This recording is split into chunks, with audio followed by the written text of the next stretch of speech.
अस्सलाम वालेकुम ख़वातीन और आज़ाद, मेरा नाम है अनम तनवीर और आप देख रहे हैं लॉलीपॉप न्यूज़, जिसमें हम आपको दिखाते दुनिया की बहुत ही फजूल और बेकार तरीन खबरें। हम अब तक फरवरी के सबसे मुख्तसर और बहुत ही घटिया फजूल सा रिकैप आपके सामने लेकर आने वाले हैं, क्योंकि आप ही लोग तो हैं जो कहते हैं कि कोई न्यूज़ दे दो।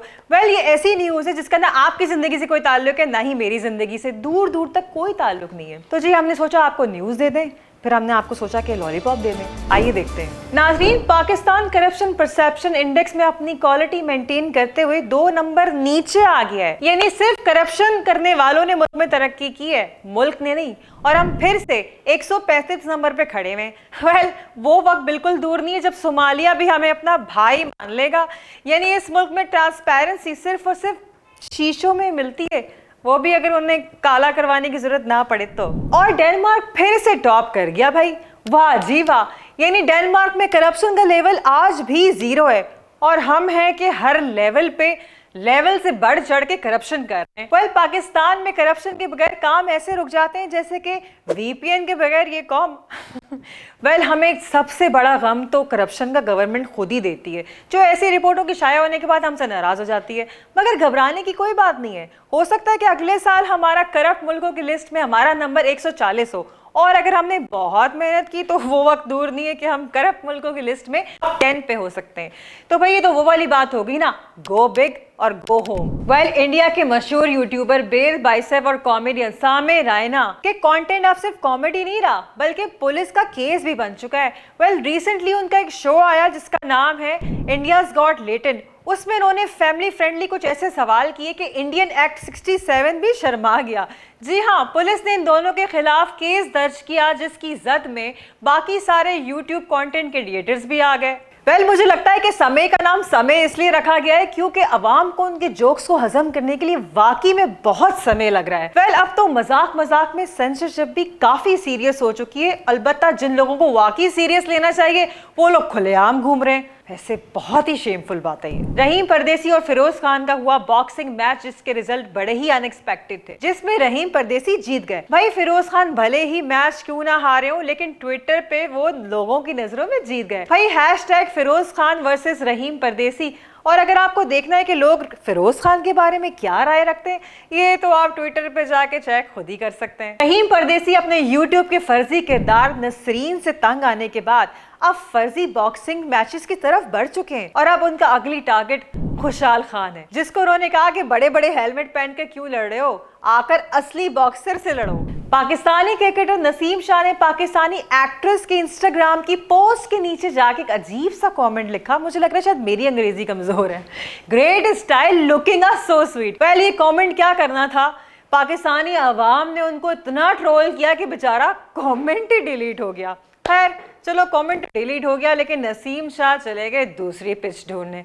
बंदे की स्पीड है भाई। अब क्रिकेट की लाइन और लव लाइन बिल्कुल भी एक जैसी नहीं होती। या तो सीधा छक्का या फिर क्लीन बोल्ड। वैसे पाकिस्तान में एक बात तो बिल्कुल कंफर्म है, अगर आप किसी की प्रोफाइल के नीचे जाके कमेंट करते हैं, या तो उसको फ्लर्टिंग समझते हैं या फिर इसको एक नेशनल इशू बना के सामने ले आते हैं। नाज़रीन, मावरा और अमीर की कहानी ऑफिशियली तौर पर हैप्पी एंडिंग की तरफ पहुंच चुकी है। जी हाँ, मावरा और अमीर अब ऑफिशियली तौर पर शादीशुदा अफराद की लिस्ट में शामिल हैं। पहले उनकी मोहब्बत की कहानी सिर्फ और सिर्फ स्क्रिप्टों में ही मिला करती थी, और अब ये कहानी स्टैम्प हो चुकी है निकाहनामा की सूरत में। मावरा ने अपने इंस्टाग्राम के पोस्ट पे लिखा, in the middle of the crowds I found you. इसका मतलब तो यही हुआ कि पाकिस्तान की सियासत की तरह पाकिस्तान की शादियों में भी क्योस जरूरी है।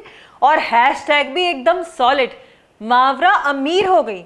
यानी पाकिस्तान में जितने भी मावरा के फैंस थे उनका भी दिल टूट ही गया। अब सवाल ये है कि अमीर गिलानी अपना कैरियर जारी रखेंगे या फिर मावरा के अमीर बनकर ही सारी जिंदगी गुजारेंगे, ये तो वक्त ही बताएगा।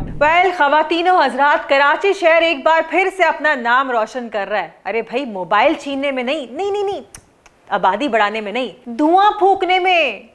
धुआं भी कौन सा, चर्च का धुआं फूकने में कराची दूसरे नंबर पे आ गए भाई। बातें तो बड़ी हो रही थी ग्रीन इनिशिएटिव की, लेकिन ये ऐसा ग्रीन इनिशिएटिव। खैर छोड़िए, न्यूयॉर्क पहले नंबर पे, कराची दूसरे और दिल्ली तीसरे नंबर पे आ गया है। न्यूयॉर्क में लोग वॉल स्ट्रीट से दबादब पैसे छाप रहे हैं और कराची में रोल स्ट्रीट से धुआं निकाल रहे हैं। वेल, अगर किसी कराचीएट से पूछा जाए कि इसके बारे में क्या कमेंट देंगे तो कमेंट कुछ यूं होंगे, भाई फर्स्ट पोजीशन मिलनी चाहिए थी, भाई अगर सस्ती मिलती ना तो हम लोग न्यूयॉर्क से भी आगे होते। अरे भाई इतने बड़े शहर के लिए ना ये फिगर बहुत छोटी है, क्या बात कर रहे हो यार। अरे भैया सबसे प्योर ना आपको हमारे रीजन में या फिर अफगान रीजन में मिलेगी, क्या बात कर रहे हो। ये छोड़िए, जरा सोचिए कि अगर हमारी गवर्नमेंट चर्च फूकने वालों पे टैक्स लगा दे तो $13 बिलियन का रेवेन्यू होगा हमारी गवर्नमेंट को, और तो और IMF के सामने भीख भी नहीं मांगनी पड़ेगी, सिर्फ डिफेंस और जौहर ही काफी है हमारे लिए।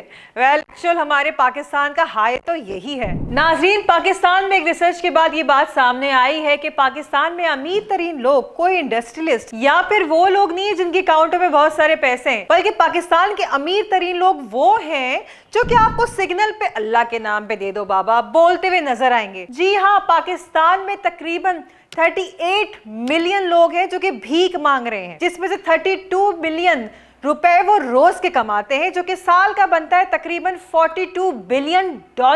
यानी पाकिस्तान की टोटल आवाम है 24 से 25 करोड़, जिसमें से 4 करोड़ तो सिर्फ भीख मांगने के पेशे से मुंसलिक है। भाई आइए देखते हैं कंपैरिजन। पाकिस्तान की IT इंडस्ट्री का रेवेन्यू है $2.18 बिलियन और टेक्सटाइल एक्सपोर्ट का लगभग रेवेन्यू है $9.09 बिलियन। और भिखारियों की आमदनी, अरे भाई भिखारियों की आमदनी है $42 बिलियन। मैं तो कहती हूँ बंद करो ये लाइटें, स्टूडियो वगैरह बंद करो, उसी काम धंधे पे लग जाओ। भाई क्या कर रहे हो। किसी ने क्या खूब कहा है कि beggars are not chooser.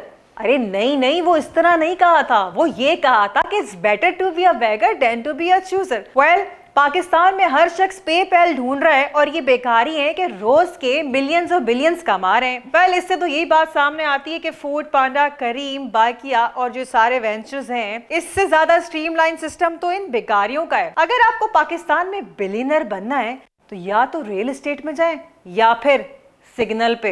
Well, तो ये था फरवरी का सबसे मुख्तसर रिकैप जो हमने आपको दिखाया। इसमें हमने आपको वो सारी न्यूज दी जो कि इंटरनेट की दुनिया के लिए तो जरूरी थी ही, मगर न्यू रिकॉर्ड्स बनाने के लिए भी उतनी ही जरूरी थी। मगर आपने घबराना नहीं है, पाकिस्तान की तरह हम आपसे फिर जल्दी मिलेंगे नई लॉलीपॉप्स के साथ। तब तक के लिए खुदा हाफिज।